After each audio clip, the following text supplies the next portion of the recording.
gonna tell you about the worst bloody holiday ever. Dead Island Riptide isn't so much a sequel as it is a standalone extension of 2011's cooperative zombie shooter.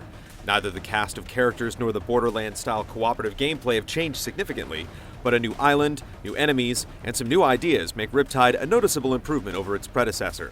Whether you're importing your character from the first game or visiting Dead Island for the first time, there's never been a better time to experience Techland's tale of an island vacation gone horribly, horribly wrong. Where am I? Pal and I.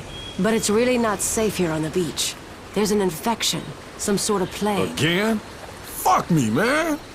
The story's a little more engaging this time around. The campy dialogue and cast of walking stereotypes haven't changed other than adding an Aussie to the group, but there's less of a focus on individual backstories and more attention given to the origins of the zombie outbreak. As a result, Riptide's narrative has a greater sense of urgency, evident from the opening moments when the survivor's voyage home gets rudely interrupted only seconds after the concluding events of the first game.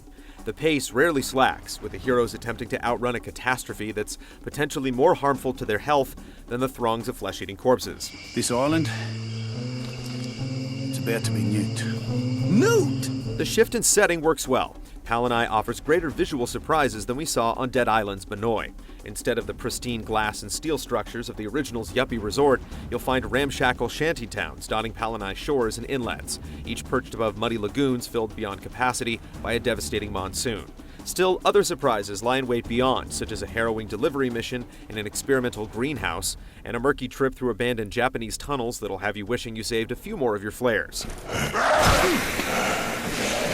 Overall, Riptide is a sweatier, swampier experience where water establishes itself as a significant presence. You feel it in the frequent rainstorms that blur your vision, and you definitely feel it in the long rides between objectives via Riptide's new motorboats.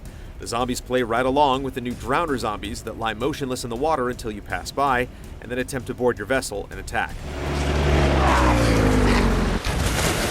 Yet these waterlogged floaters aren't the only new threats in this humid new world. Other zombies represent the horrors of science gone wrong, tying into the story's major theme. You'll encounter lumbering grenadiers, mutated scientists who somehow retain enough of their cognition to lob devastating grenades, and the terrifying wrestlers who swing around bulging fists of pus with the force of a wrecking ball. They're both particularly menacing in the new Horde mode sequences, where they warrant much greater attention than the mindless swarms, and the increased level of danger makes things more interesting. These horde-battling defense missions constitute Riptide's greatest departure from Dead Island, and they pop up several times as the plot builds to its moderately twisty ending. While they don't enjoy the intensity you'll find in pure action games, they provide a welcome break from the inevitably routine business of hacking off zombie limbs via the core game's focus on melee combat. There's even a decent variety about them, ranging from comfortable, compact bases where players can fight back-to-back and quickly replace fragile chain-link barricades, to unwieldy open environments that force you to continually run back and forth. Riptide even manages to make these potentially frustrating encounters more palatable for solo players by allowing you to complete missions that improve your NPC buddies' effectiveness in combat, usually by scouring the island for specific trinkets.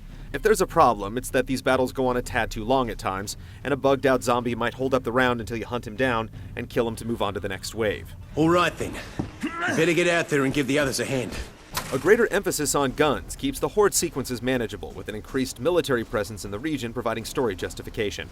Riptide never really abandons its focus on melee combat, but it's not too stingy with the ammo this time, and gun turrets frequently come into play when you're battling hordes. There's more to it than just standard firearms. Pick up a nail gun, for instance, and you can knock serious holes in the bigger baddies while, somewhat amusingly, taking the time to pick out the nails for more ammo as you fight them.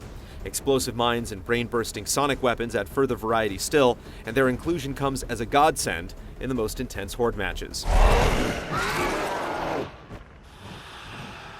Yet meaty melee combat and a constant stream of damage numbers and critical hits remains at the heart of Dead Island Riptide, as evidenced by the addition of Australian John Morgan to the playable roster, whose furious fists and feet provide a fun, if sometimes occasionally unbelievable break from the more familiar swords, clubs, and guns used by the other players.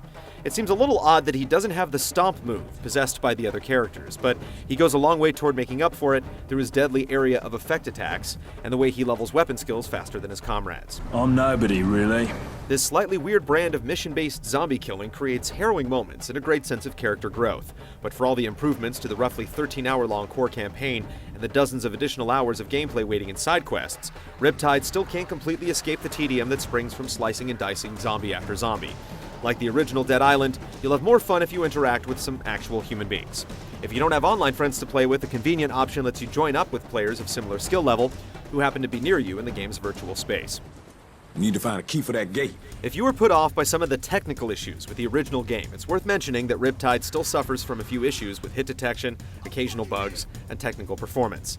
The frame rate, which never feels completely stable, can slow to a crawl in the most heated conflicts, particularly in underground levels such as the Japanese tunnels.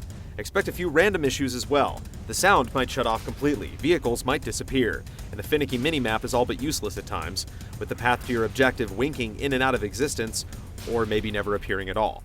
Couldn't wait to try a ritual or something. Even though these issues can certainly be annoying, the game has a lot going for it when everything is working properly, and the handful of new gameplay elements turns Riptide into something legitimately better than its predecessor. In some ways, Dead Island Riptide feels like a massive content patch, but considering its smarter pacing and greater visual and gameplay variety, it's closer to what the original game probably should have been. Newt!